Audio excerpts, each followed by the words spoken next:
So the questions that we're going to go through are the ones found on the Cody challenge website of mathworks.com.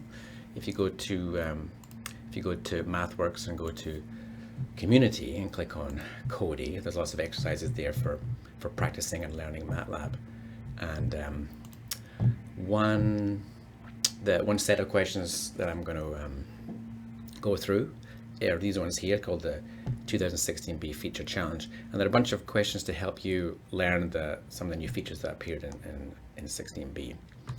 So I've done a few of these already. I'll scroll down here, you'll see these ones are solved. If I'm going to sort them, well, sort them oldest to newest. So I've done these ones. So next one, all these first ones here about string manipulation. I was thinking of trying this next one here, which is working with timetables. So I haven't used timetables much, or actually really for solving any real problems. Although I've used tables a lot in MATLAB, and sometimes I've got columns that store date-time information.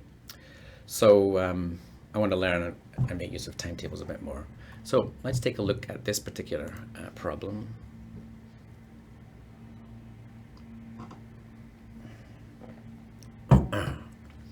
So this problem is use timetable to analyze a train timetable. It says, oh no, you've missed a train to Boston. You're going to find the departure time of the next available train by analyzing the train timetable. And the trip should take no longer than 5 hours. So here we have a sample timetable here. Now it turns out, I was actually told by somebody else that when this is tested, there's actually a larger timetable in the test set. What I'm going to do is grab this example timetable, and I actually have a few copies of MATLAB running at the moment. I've got a bunch of different scripts that are doing in different stages, so I need to make sure I'm using the right one. So we look at this code, what we will see is, so this line here created a date-time array called departure time. And you look at it, it looks like this array of a set of date-time variables. That's also a newish feature in MATLAB. So we've got an array of date times and another array of an array of departure times and an array of arrival times. And then we've also got an array of categoricals. These are new data types you might not have seen before. Categoricals have nice features, make it easier to work with that type of data. And then here's the timetable command, where we create a timetable using the first column is the time that we want to use for indexing. So the timetables are just like tables, except there's a special column, which is the one that you specify first when you call timetable. And that can be used for special type of time analysis, where you can synchronize timetables together. You can sample timetables. You can do time-based indexing of timetables. But I think we're going to hopefully not going to do anything too difficult initially. So just check again. So it says we've missed the train to Boston, and so we're looking for trains that go to Boston after a current time. So if we just missed the train to Boston, so the departure time of the next train, so it's not clear what the current time is. I mean, we don't know what the actual time is right now. Could be, maybe we're assuming that this was the train we missed, so it's 20 past 6, so that's the current time. But we want to find the next time, so it's what is the next train that goes to Boston that's after the current time. I think that's what we want to do. Another different version of MATLAB. So let's first of all, what we can do, we can use the categorical array to just filter the timetable by trains to Boston. Okay, so if I choose, so the column of destination is that. Now with categoricals, what's nice is we can just do this. So what this is what is this saying is tell me the destinations that equal Boston. I'm going to use a equal sign there, and that gives us a logical array, and then we can index into the timetable to find the trains to Boston. So there's a few ways of doing this. We could, I think what I'm going to do for now, I'm going to say found is equal to that, and then I'm going to say create another array, trains to Boston equals, and then I'm going to index into it using that logical array, like that, trains to Boston. All right, okay, so that's narrowed down my list of trains, and we've got a couple of start times here. So we want to find the train that's next. So the thing is, I'm not exactly sure what the current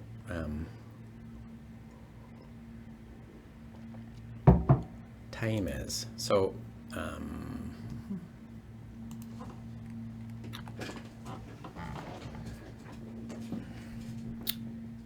so with date times, we can use just relational operators.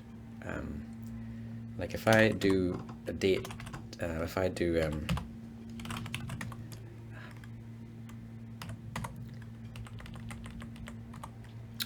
where's my trains to Boston dot departure time, and we set it to be greater than a certain time.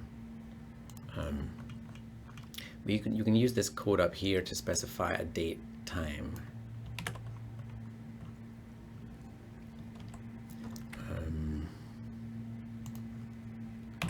So what's the time of train?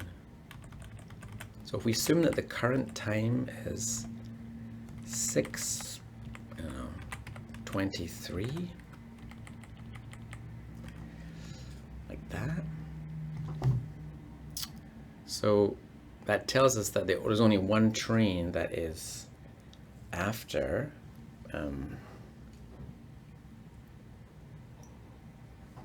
if we assume that's the current train time, then the next train that in this particular small set that could take us to Boston is the second one. So we could do like next train equals, oh, okay, so it's actually possible trains. These are actually future trains. Future trains are that.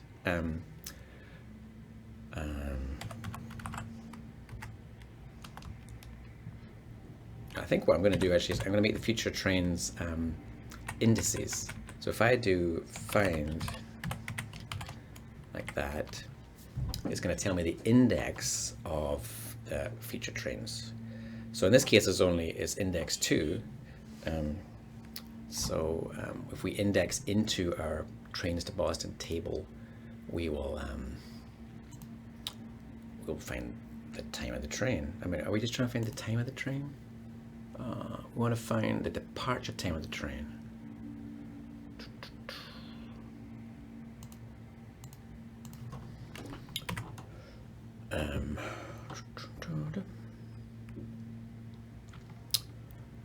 So where the departure time is past that, we could probably actually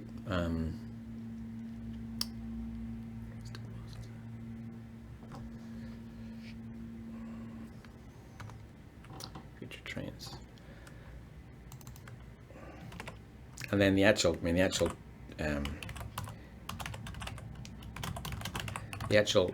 train time itself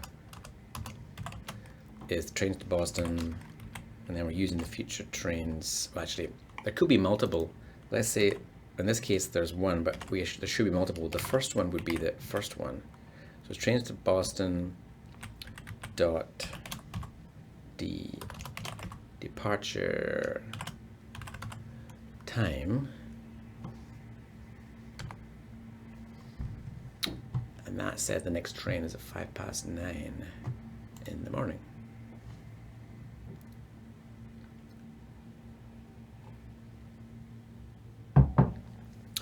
Now the trip shouldn't take less than also, so that looks like that might work.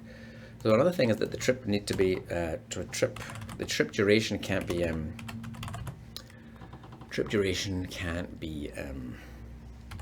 greater than 5 hours. So the arrival time minus, I mean, there could be some different trains, and maybe there's an Excella that goes in 3 hours. Oh, that's probably the case, and there's a local train that takes longer. So we're told that it has to take less than 5 hours because you want to get there. You don't like trains, and you don't want to spend a lot of time on the train. So we can do trip duration is the arrival time minus the departure time. Here we go. They all look like 3 hours. So we want all of these trip durations, the trip duration to be less than 5 hours. So I think, right, so this trip duration less than, so duration I think lets you specify a time instance, so that's hours, minutes, seconds. So that's, if I go,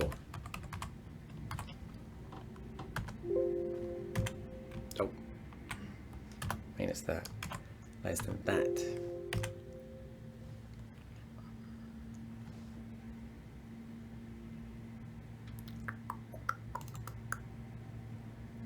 Our time, depart time. It's not T, it's just TT. So that test, so that made sure they're all, I'm going to take a note of, some of these things I'm writing here. So this is the test of the, because I think what I'll do is I'll maybe combine them all together into a big expression. So this is the durations less than 5 hours. And we've got another one which is tt dot, well maybe tt dot destination equals Boston. And then also the time the departure time has to be after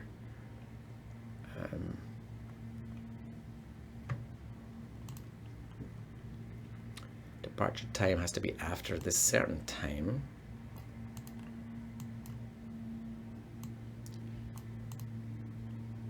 Yeah, I think I had this separate array of trains to Boston, but I don't think I need to do that.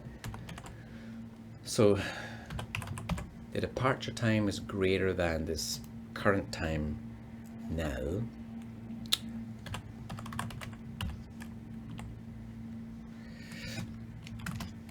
So I can actually tie all these together by saying that the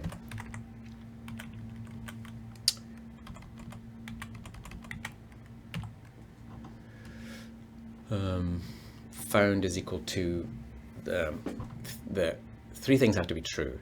The departure time has to be greater than the current time, which we think is this. The destination has to equal Boston, and the arrival time minus the departure time has to be less than 5 hours. Let's see if anything else we need to do. Not take longer than 5 hours.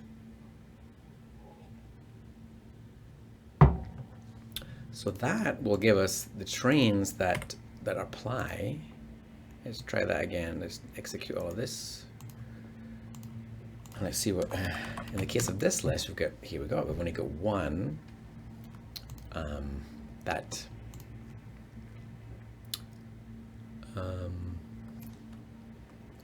So it's a logical expression. So if I do the indices of the array that are planned, I can use find to give me that.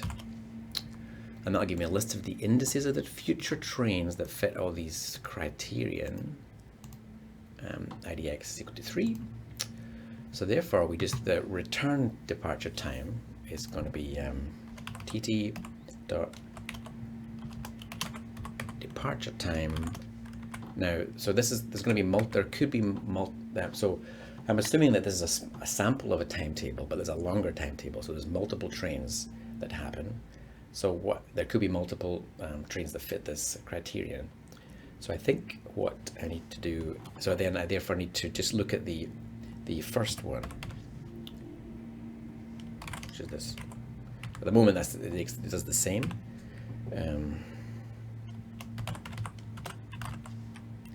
Next time equals that. I think I will put this in a new folder. Call it next train.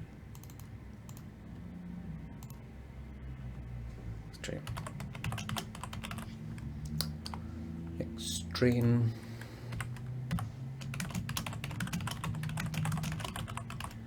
Next train to Boston. So it assumes we're getting a times coming in.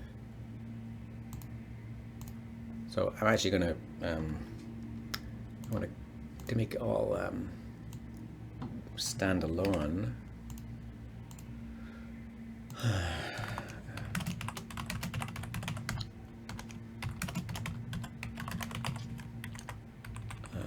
Create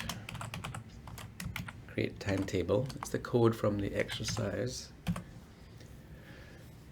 and that gives me TT. And then here's where I calculate the next train. The next train is going to be equal to that. So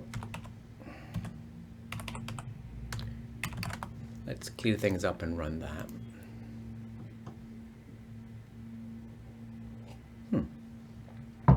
So that's what it came up with, which seems to make sense for this particular set of data, for this particular timetable. I am still concerned that I still don't know exactly what the current time is now. We've just missed your train to Boston. We could have missed this one, and therefore there needs to be another one after that. So I'm hoping that it means, it's assuming we've missed this one, which means that, that's why I've picked that particular time. So let's give it a try anyway. So the way you solve problems in Cody, or you provide a solution, is to click the solve button, and you're given a little function template here. Here I'm going to put in my code. So it already assumes that TT is created. So if I do this, okay, so that's good. That the next, so here,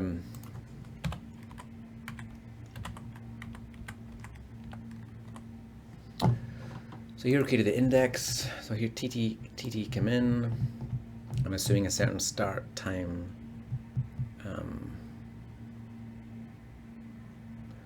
Let's see what it does. The good thing is that if it fails, it will give you it failed. It will show you what tasks, what things failed, and we can see that actually it's now got there's actually a bigger table that it's using. Next time.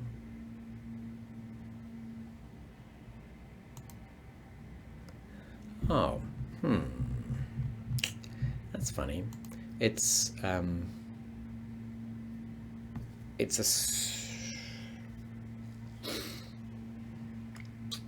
yeah, so let's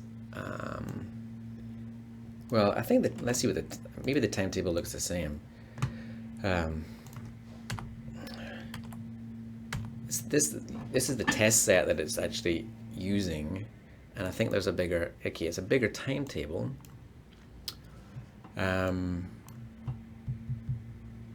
So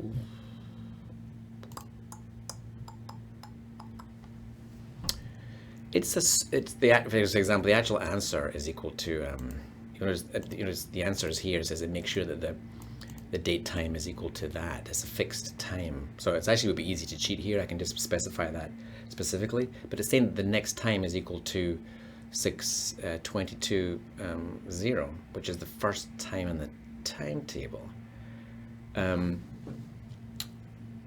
So maybe what I'll do is I'll instead of the current time, let's say the current time is before the first one on the timetable. I'm gonna try again and see if it works this time. So I'm not going to specify 22. I'm basically going to include the time of that first one. Submit that. Oh. So the answer should be 6:22. Now, if I went back to, if I run my code, I'm going to comment this out. I've now got a new timetable. If I run that code again, so now it's saying 6:22, 1st 11th 2016, 6:22. Oh, maybe did it? Oh, you know.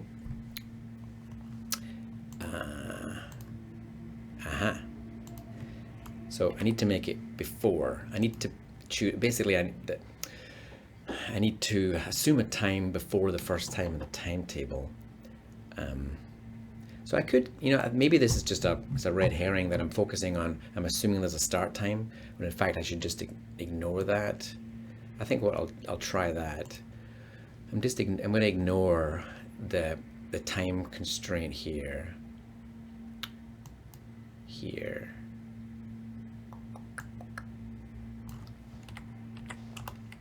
So all I'm going to look at is if it goes to Boston and it takes less than 5 hours, then I'm going to get a list in the order of the first train to Boston that's less than 5 hours.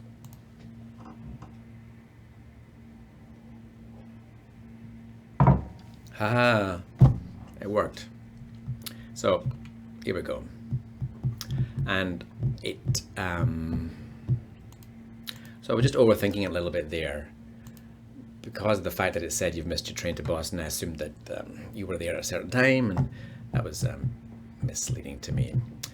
So all it was effectively doing was asking me to find the first train. It's like, instead of the next train, it's kind of like, what is the first train to Boston? First train to Boston. And I think the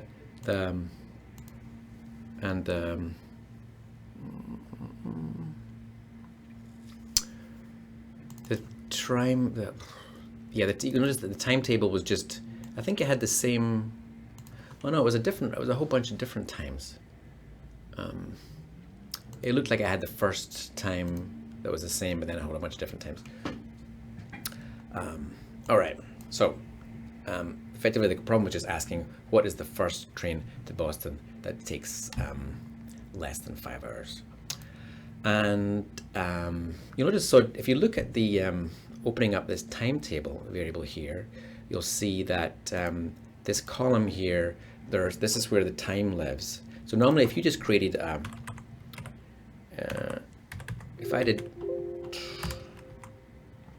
if you did like tt equals table, let's call it tt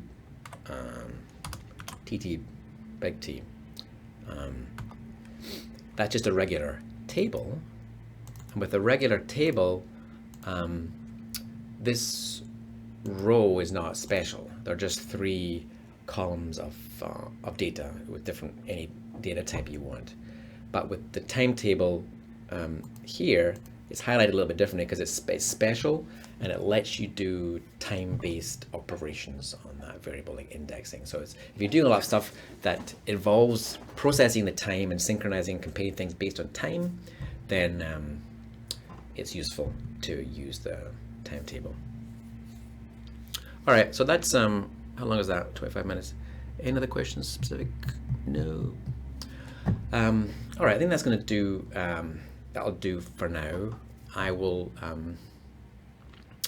I hope that was useful, and goodbye for now.